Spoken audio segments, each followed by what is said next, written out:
അസ്സലാമു അലൈക്കും വറഹ്മത്തുള്ളാഹി. ബിസ്മില്ലാ അൽഹംദുലില്ലാ അൽഹംദുലില്ലാഹി വകഫാ വസ്സലാമുൻ അലാ മൻ ലാ നബിയ്യല്ലദീന ഇസ്തഫാ അമ്മാ ബഅദ്. അഊദു ബില്ലാഹി മിനശ് ശൈത്വാനിർ റജീം. ബിസ്മില്ലാഹിർ റഹ്മാനിർ റഹീം. ഇന്ന ഹാദൽ ഖുർആന യഹ്ദീ ലില്ലതീ ഹിയ അഖ്വം വയുബശ്ശിറുൽ മുഅ്മിനീന അല്ലദീന യഅമലൂന സ്വാലിഹാത്തി അന്ന ലഹും അജ്റൻ കബീറ. റബ്ബിശ്റഹ് ലീ സുദ്രി വയസ്സിർ ലീ അംരി വഹ്ലുൽ ഉഖ്ദതം മിൻ ലിസാനി യഫ്ഖഹു ഖൗലി. ഏറെ ബഹുമാനമുള്ള ഏറ്റവും പ്രേം നിറഞ്ഞ ആദരണീയരായ സഹോദരങ്ങളെ, സഹോദരിമാരെ, സർവ്വലോക രക്ഷിതാവായ അള്ളാഹുവിൻ്റെ രക്ഷയും സമാധാനവും നമ്മളിലെല്ലാം വർഷിക്കട്ടെ എന്ന് വളരെ ആത്മാർത്ഥമായിക്കൊണ്ട് പ്രാർത്ഥിക്കുകയാണ്. മനുഷ്യർക്ക് കൃത്യമായ മാർഗദർശനം കാണിക്കുക എന്ന ഉദ്ദേശത്തോടു കൂടിയിട്ടാണല്ലോ ഭൂമുഖത്തേക്ക് അള്ളാഹു സുബ്ഹാനഹു വ തആല വേദഗ്രന്ഥങ്ങൾ അവതരിപ്പിച്ചത്. പരിശുദ്ധ ഖുർആൻ എന്ന് പറയുന്ന അന്തിമ വേദഗ്രന്ഥത്തിന് മുമ്പ് ഖുർആൻ തന്നെ പേരെടുത്തു പറഞ്ഞ ചില വേദഗ്രന്ഥങ്ങൾ അവതരിപ്പിക്കപ്പെട്ടിട്ടുണ്ട്. ഉദാഹരണത്തിന് തൗറാത്തിനെ പോലെ, ഇഞ്ചീലിനെ പോലെ, സബൂറിനെ പോലെയുള്ള വേദഗ്രന്ഥങ്ങൾ. ഇബ്രാഹിം നബി അലൈഹി ഇസ്ലാമയുടെ ഏടുകൾ എന്നും ഖുർആൻ പരാമർശിച്ചിട്ടുണ്ട്. അപ്പോൾ പരിശുദ്ധ ഖുർആൻ എന്ന് പറയുന്നത് ഈ പറയുന്ന വേദഗ്രന്ഥങ്ങൾക്കെല്ലാം പരിസമാപ്തി കുറിച്ച് കടന്നു വന്ന അന്തിമ വേദഗ്രന്ഥമാണ്. അവസാനത്തെ വേദഗ്രന്ഥമായ പരിശുദ്ധ ഖുർആൻ അത് ഏതെങ്കിലും ഒരു സമൂഹത്തെ മാത്രം പ്രതിനിധീകരിച്ചുകൊണ്ട് കടന്നു വന്ന ഒന്നല്ല. എല്ലാ മനുഷ്യർക്കും വേണ്ടി, ലോകത്തുള്ള എല്ലാ ആളുകളിലേക്കുമായിട്ട് അല്ലാഹു തആല അവതരിപ്പിച്ച ദൈവികമായ മാർഗദർശന ഗ്രന്ഥമാണത് പരിശുദ്ധ ഖുർആൻ എന്ന് പറയുന്നത്. അലിഫ് ലാം റ കിതാബുൻ അൻസൽനാഹു ഇലൈക ലിതുഖ്രിജന്നാസ മിനദ്ദുലുമാതി ഇലന്നൂർ. ജനങ്ങളെ ഇരുട്ടിൽ നിന്ന് വെളിച്ചത്തിലേക്ക് കൊണ്ടുവരാൻ വേണ്ടി അല്ലാഹു സുബ്ഹാനഹു വ തആല അവതരിപ്പിച്ചതാണ് പരിശുദ്ധ ഖുർആൻ. ആ ഖുർആൻ മനുഷ്യരുടെ മുമ്പിൽ വരച്ച് കാണിക്കുന്നത് ഏറ്റവും ചൊവ്വായ മാർഗമാണ്. ഏതെങ്കിലും വഴികളെക്കുറിച്ചല്ല, ഏതെങ്കിലും ആളുകൾ പറയുന്ന, വിഭാവനം ചെയ്യുന്ന, ഏതെങ്കിലും ആളുകൾ പ്രസംഗിക്കുന്ന പ്രത്യയശാസ്ത്രത്തെക്കുറിച്ചല്ല. പരിശുദ്ധ ഖുർആൻ മനുഷ്യരാശിയുടെ മുമ്പിൽ കൃത്യമായി വരച്ച് കാണിച്ചു കൊടുക്കുന്നത് ശരിയായ മാർഗമാണ്, മനുഷ്യൻ്റെ ലക്ഷ്യത്തിലേക്കുള്ള ശരിയായ മാർഗം. അതായത് ഈ ജീവിതമെന്ന് പറയുന്നത് വെറും താൽക്കാലികം മാത്രമാണ് എന്നും നശിക്കുന്നതാണ് എന്നും ഇതിന് ശേഷം വരാനിരിക്കുന്ന മരണാനന്തര ലോകം, പരലോകം, അതാണ് ഏറ്റവും ശാശ്വതമെന്നും അതാണ് അവശേഷിക്കുന്നത് എന്നും അവിടെയാണ് യഥാർത്ഥ വിജയം നിങ്ങൾ നേടിയെടുക്കേണ്ടത് എന്നും ഇസ്ലാം മനുഷ്യരെ കൃത്യമായി പഠിപ്പിക്കുന്നുണ്ട്. അപ്പോൾ മനുഷ്യൻ്റെ പരമമായ ലക്ഷ്യമെന്ന് പറയുന്നത് ആ പരലോകത്ത് വിജയം നേടിയെടുക്കുക, അവിടെ സച്ചരിതരായ ആളുകൾക്ക് വേണ്ടി അള്ളാഹു ഒരുക്കി വെച്ച പറുദീസ, പരലോകത്തുള്ള സ്വർഗം, ആ സ്വർഗം നേടുക എന്നതാണ്. ആ സ്വർഗത്തിലേക്കുള്ള വഴി ഉറപ്പായിട്ടും ഒരുപാടുണ്ടാകും എന്ന് നമുക്ക് ധാരണയില്ല. കാരണം ശരിയുത്തരം ഒന്ന് മാത്രമേ ഉണ്ടാവുള്ളൂ, ശരിയായ പാത ഒന്നു മാത്രമേ ഉണ്ടാവുള്ളൂ. എല്ലാം കൂടി ശരിയിലേക്ക് എത്തുന്ന ഒരവസ്ഥ ഉണ്ടാകില്ല, അത് ഉറപ്പാണ്. എല്ലാം കൂടി എങ്ങനെയാണ് ശരിയിലേക്ക് എത്തുക? ശരിയായ ദിശ, ശരിയായ മാർഗം, ലക്ഷ്യത്തിലേക്ക് എത്തുന്ന ഒരു വഴി, അത് ഒറ്റൊന്ന് മാത്രമാണ് ശരിയായതുണ്ടാവുക.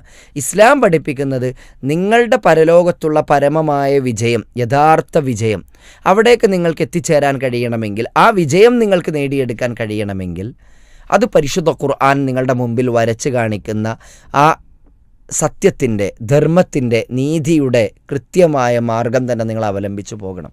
അപ്പം മനുഷ്യർക്ക് ശരിയായ ദിശാബോധം കാണിക്കാൻ വേണ്ടി അല്ലാഹു തആല അന്ത്യപ്രവാചകനായ മുഹമ്മദ് നബി സല്ലല്ലാഹു അലൈഹി വസല്ലമയിലൂടെ മാലോകർക്ക് വേണ്ടി അവതരിപ്പിച്ച് തന്ന ഒരു വേദഗ്രന്ഥമാണ് പരിശുദ്ധ ഖുർആൻ.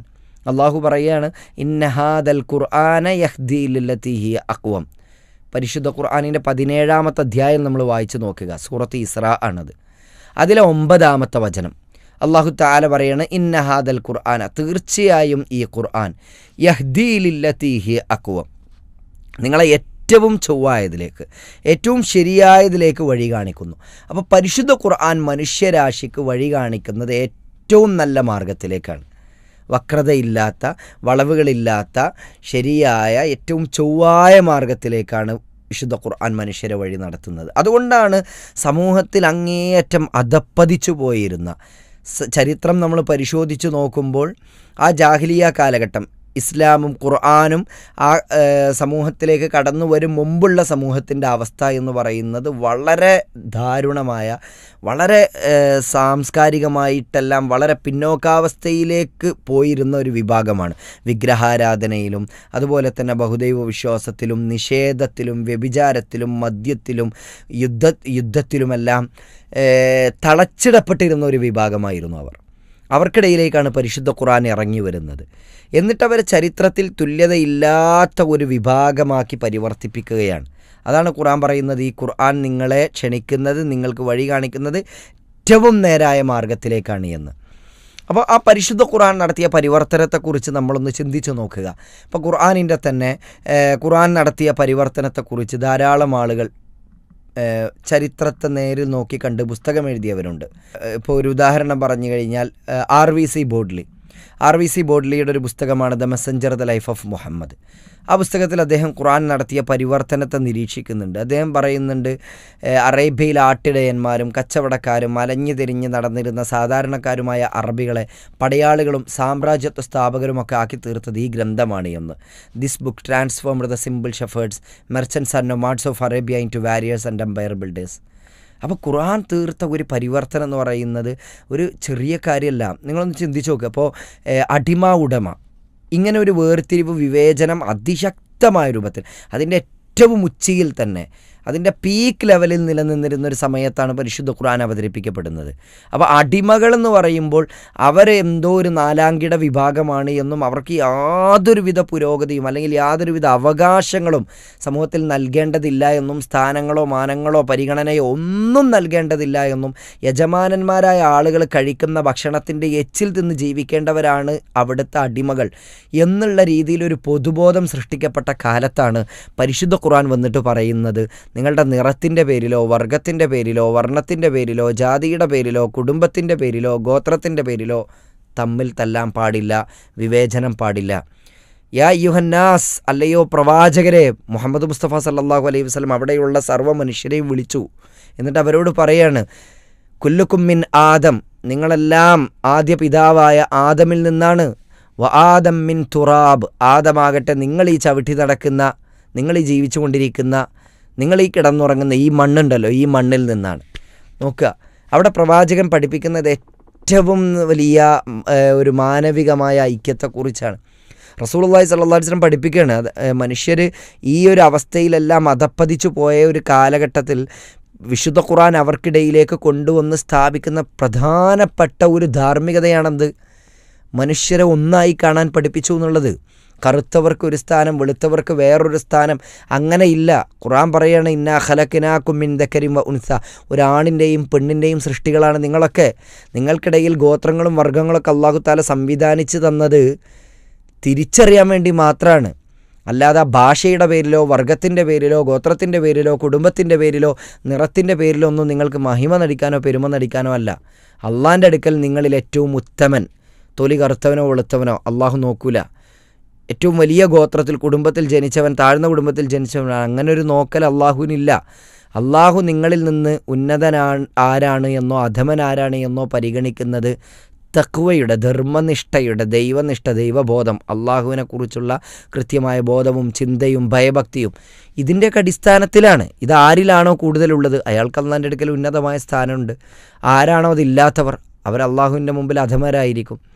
അപ്പോൾ ഖുർആൻ പഠിപ്പിച്ച ഏറ്റവും പ്രധാനപ്പെട്ട ഒരു ധാർമ്മികത മനുഷ്യരെ മനുഷ്യരായി കാണാൻ പഠിപ്പിച്ചു എന്നുള്ളതാണ്.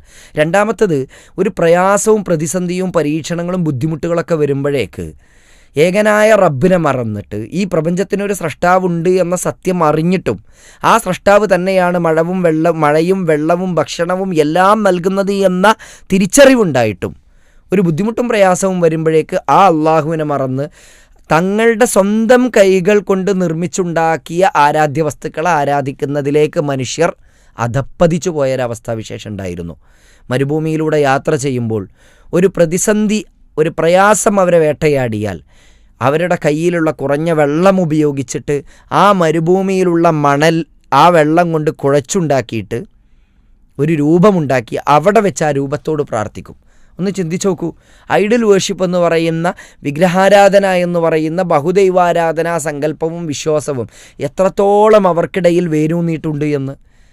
ഏകദൈവത്തെ മറന്ന് മനുഷ്യനെ സൃഷ്ടിച്ച യഥാർത്ഥ സ്രഷ്ടാവ് അള്ളാഹു, ആ അള്ളാഹുവിനെ മറന്നിട്ട് അള്ളാഹുവിൻ്റെ പടപ്പുകളിലേക്ക് തിരിയുന്ന ഉപകാരമോ ഉപദ്രവമോ ചെയ്യാൻ കഴിയാത്ത യാതൊരുവിധ ശേഷിയും യാതൊരുവിധ ശക്തിയുമില്ലാത്ത ഒരു ഈത്തപ്പഴക്കുരുവിൻ്റെ പാട പോലും ഉടമപ്പെടുത്താൻ കഴിവില്ലാത്ത ഈ ദുർബലമായ ശക്തികളിലേക്ക് തിരിഞ്ഞിട്ട് മനുഷ്യൻ പ്രാർത്ഥിച്ചിരുന്ന, അവരെ ആരാധിച്ചിരുന്ന, അവരിലേക്ക് സമീപിച്ചിരുന്ന ഒരു കാലഘട്ടത്തിലാണ് പരിശുദ്ധ ഖുർആൻ അവർക്കിടയിലേക്ക് അവതരിപ്പിക്കപ്പെട്ടിട്ട് ഏറ്റവും വലിയ ധർമ്മമായ ഏകദൈവാരാധന പഠിപ്പിച്ചു കൊടുക്കുന്നത്.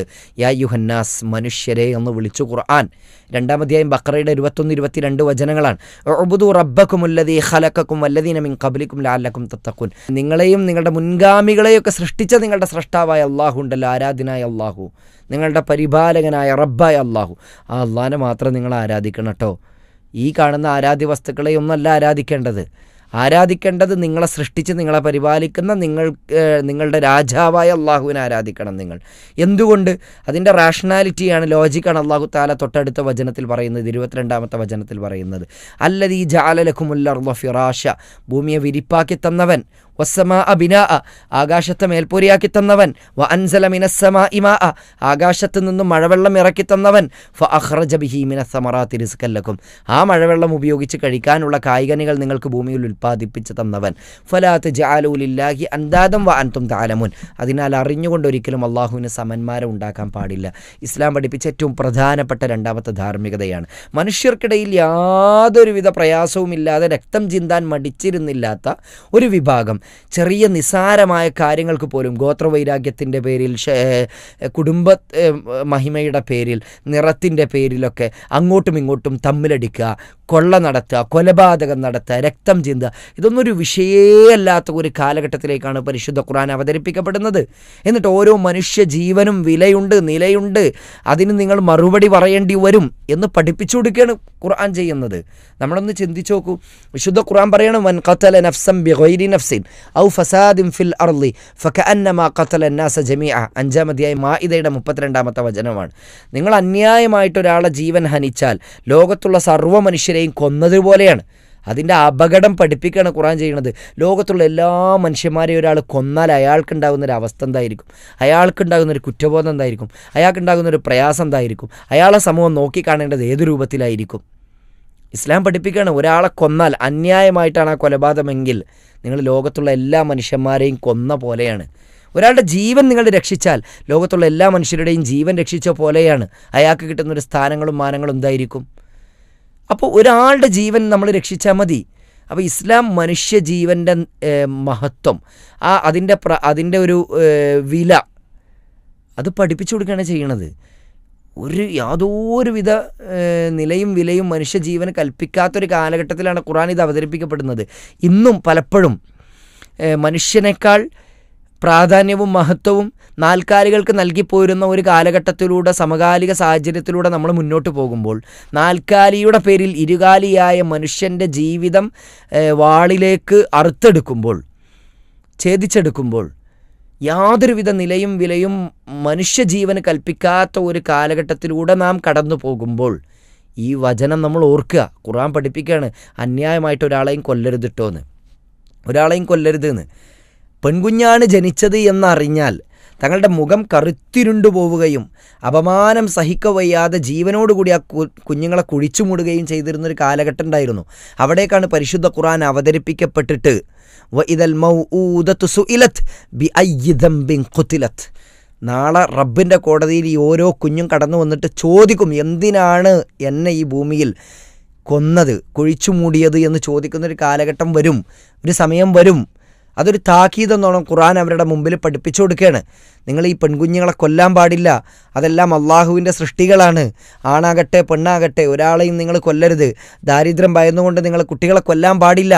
അതായത് നമ്മുടെ നാട്ടിലൊക്കെ മരുന്ന് കുടിച്ചിട്ടൊക്കെ കുട്ടികളെ കൊല്ലുന്നൊരവസ്ഥാവിശേഷം ഉണ്ടല്ലോ. അപ്പോൾ അവിടെയൊക്കെ പരിശുദ്ധ ഖുർആൻ ഇടപെട്ടിട്ട് പറയാണ്, ഇപ്പോൾ കുട്ടികൾ എത്രയോ മക്കളുണ്ടാകുന്നത് ഭയപ്പെട്ടിട്ട് ആളുകൾ മരുന്ന് കുടിച്ചിട്ട് ഭ്രൂണഹത്യ നടത്തുക. അപ്പോൾ ഈ ഭ്രൂണഹത്യയൊക്കെ നടത്തുന്നൊരു കാലം, അതേപോലെ തന്നെ ഉണ്ടായ മക്കളെ, ജനിച്ച കുട്ടികളെ പെൺകുഞ്ഞാണെന്ന് അറിഞ്ഞാൽ അതിനെ കൊല്ലുക. ഇതിപ്പോഴും ഭ്രൂണഹത്യയൊക്കെ വളരെ സജീവമായിട്ട് നിലനിൽക്കുന്നുണ്ട്. ഇതൊന്നൊരു പ്രശ്നമില്ലാത്തൊരു കാലഘട്ടത്തിലൂടെയാണ്, ലോകക്രമത്തിലൂടെയാണ് നമ്മൾ സഞ്ചരിച്ചു കൊണ്ടിരിക്കുന്നത്.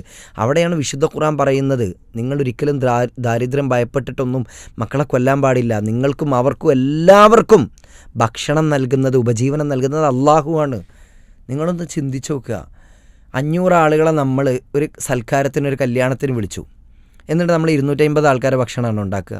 അല്ല, നമ്മൾ 600 ആൾക്കാരെ ഭക്ഷണം ഉണ്ടാക്കും. കുറച്ച് ആളും കൂടി ഏറെ വരികയാണെങ്കിൽ തികയാതെ പോരുതെന്ന് വിചാരിച്ചിട്ട്. ഈ കാണുന്ന മനുഷ്യരെ മുഴുവൻ പടച്ച റബ്ബ് എങ്ങനെയാണ് അവർക്കുള്ള ഉപജീവനം ഇവിടെ തയ്യാറാക്കാതെ വെക്കുക? അള്ളാഹുവാണ് എല്ലാ സൃഷ്ടി ജീവജാലങ്ങളെയും മനുഷ്യരെയൊക്കെ പടച്ചതെങ്കിൽ അവർക്കുള്ള ഉപജീവനം അള്ളാഹു ഇവിടെ ഉണ്ടാക്കിയിട്ടുണ്ടാവില്ലേ? അതിവിടെ ഉണ്ട്. പക്ഷെ മനുഷ്യർ അവരുടെ കണക്ക് കൂട്ടുകളിൽ ആ കാര്യത്തിൽ ബേജാറായിട്ട് കുട്ടികളെ കൊല്ലുക. എന്തൊരു പ്രയാസം നിറഞ്ഞ അവസ്ഥയിൽ നോക്കുക. അപ്പോൾ ഖുർആൻ മുന്നോട്ട് വെച്ച ഓരോ കാര്യങ്ങളും ഖുർആൻ്റെ ധാർമ്മികത വളരെ കിടയേറ്റതാണെന്ന് പറയാൻ പറ്റും. ഞാൻ അവസാനിപ്പിക്കുമ്പോൾ പറയാനുള്ളൊരു കാര്യം, ഖുർആൻ മുന്നോട്ട് വെച്ച ഒരു ധാർമ്മികത അത് ഈ പുതിയ കാലഘട്ടത്തിൽ 6-ാം നൂറ്റാണ്ടിലെ ധാർമ്മികതയാണ് എന്നും 21-ാം നൂറ്റാണ്ടിൽ അത് ചേർന്നതല്ല എന്നുള്ള വാദന്യായങ്ങളൊന്നും വില പോകില്ല. ഖുർആൻ പറഞ്ഞൊരു ധാർമ്മികത അധാർമികമാണെന്ന് തെളിയിക്കാൻ ഒരാൾക്കും കഴിയൂല, ഉറപ്പാണ് കഴിയൂല. പരിശുദ്ധ ഖുർആൻ പറഞ്ഞ ഒരു അധർമ്മം, തിന്മ, അത് ഈ പുതിയ കാലഘട്ടത്തിൽ നന്മയാണെന്ന് തെളിയിക്കാൻ കഴിയൂല. രാജ്യമോ രാജ്യത്തിൻ്റെ ഭരണഘടനയോ നേതാക്കന്മാരോ ഇവിടുത്തെ നിയമ സംവിധാനങ്ങളോ അല്ലെങ്കിൽ ഇവിടുത്തെ ചില ഏതെങ്കിലും വിഭാഗക്കാരോ ഒക്കെ അതിനെ ധർമ്മമാക്കി ചിത്രീകരിച്ചാലും ഖുർആൻ ഒരു കാര്യം അധർമ്മമാണെന്ന് പറഞ്ഞിട്ടുണ്ടെങ്കിൽ അത് അധർമ്മം തന്നെയാണ്. കാരണം പ്രപഞ്ചത്തിൻ്റെ രഹസ്യപരസം അറിയുന്ന മനുഷ്യരെ സംവിധാനിച്ച അള്ളാഹുവാണ് മനുഷ്യർക്കിടയിൽ ധർമ്മം എന്താണ് അധർമ്മം എന്താണെന്ന് പഠിപ്പിച്ചത്.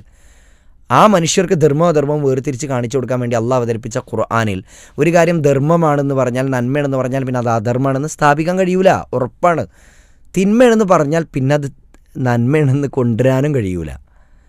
ഖുർആൻ ഒരു കാര്യം നന്മയാണെന്ന് പറഞ്ഞിട്ടുണ്ടെങ്കിൽ പിന്നെ അത് തിന്മയാക്കി ചിത്രീകരിക്കാനും കഴിയൂല. അപ്പോൾ ഖുർആൻ്റെ ധാർമ്മികത വളരെ കിടയറ്റതാണെന്ന് മനസ്സിലാക്കുക.